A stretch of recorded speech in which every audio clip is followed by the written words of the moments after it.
G'day, g'day. How are we all? Welcome to the Food Forest Oz. Much has happened. A couple of steps forward, maybe one step back, maybe two. We'll see. I'll show you.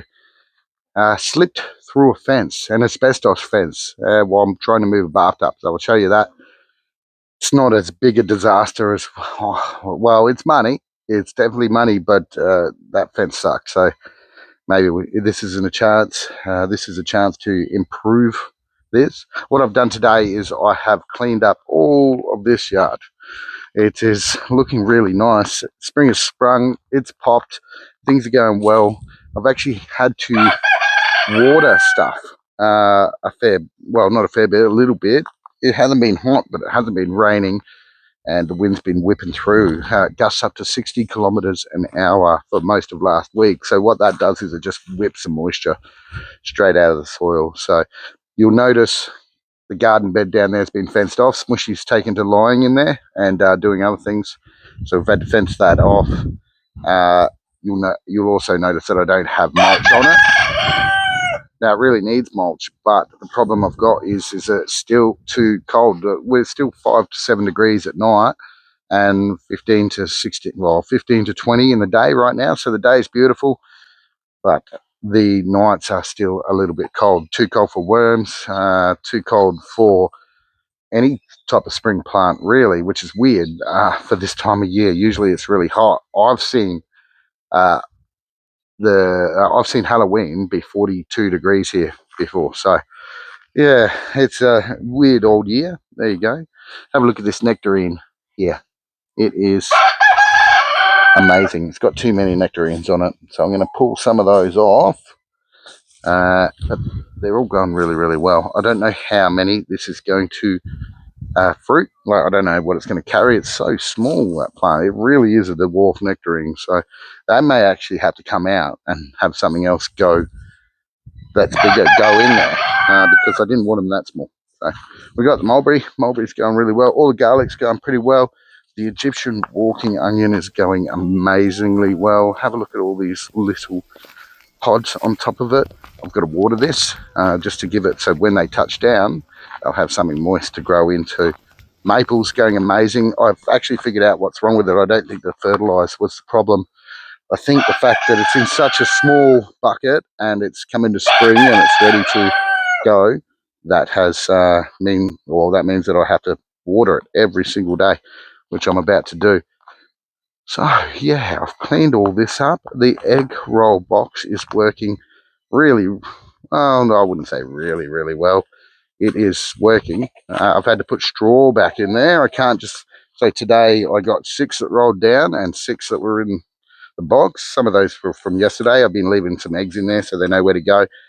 And I've slowly been closing off other places that they can lay in. You can see I've put all the straw in the middle and I've laid my fork over the top of it.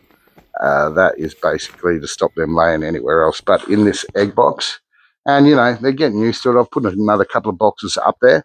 We've still got 2 chickens that won't sit on the top of the roosting perches, so they're sitting on the bottom. They're getting pooed on a little bit at the moment, which is unfortunate, but I'm coming in here every night and I'm putting them up the top, so we'll see how that goes. One of them is Froggy, my favourite. She follows me around. She's an absolute little ripper, that chicken.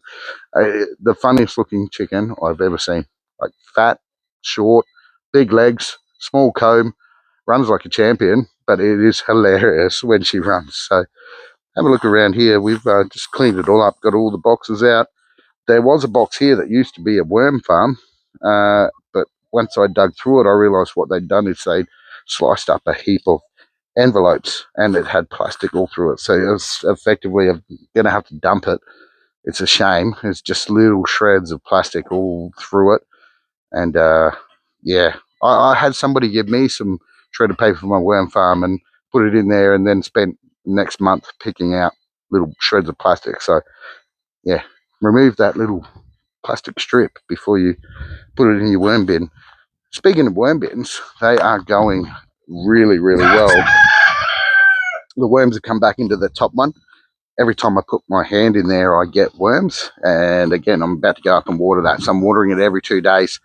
I've also started to record the temperatures of everything, because not that I'm thinking about getting it certified organic, but if I ever did want to get my compost certified organic, then I would have to record everything. So that's what I'm doing now, just in case. You never know. You never know. All right, let's go and have a look around. I'll show you these trees. Actually, I don't know what I'm going to show you. Let's find out together, shall we? I am in my next door neighbour's paddock now. This is how we've ended up. I pulled the bathtub out, but I also pulled this fence down at the same time. And to be honest with you, I'm not that annoyed with it. Can't get in trouble for accidentally sliding through a fence. The digger was obviously up there. The fence is dodge. There's no support. There's no post and rail. There's no nothing. It's dug into the ground about 100 mil. And somehow it's stayed up this whole entire time. So we've dodgy the fence up to keep the chickens in. The dogs are, well, you know what? The fence is so crap at this place. The dogs have been taking themselves for a walk consistently anyway. So I'm not too concerned about them unless they've got chickens. And Gracie likes chickens, as we know. There's the bathtub. We got it out. All this stuff tipped out. So there's me sweet peas and me there's my sweet peas and my passion fruit, and this bathtub would be worth heaps of money. So pretty flash old raised bed, wouldn't you say? So yeah, no, that's really good. We got it out. Again, I don't care. I'm gonna cut it from there and create a whole new fence that matches sort of that fence's aesthetic. Not the same, not a see-through, but with the pickets, not with the fancy tops, just with the flat tops. So we'll chuck some post and rail in here. We've got a bit of dirt to work with, and away we go.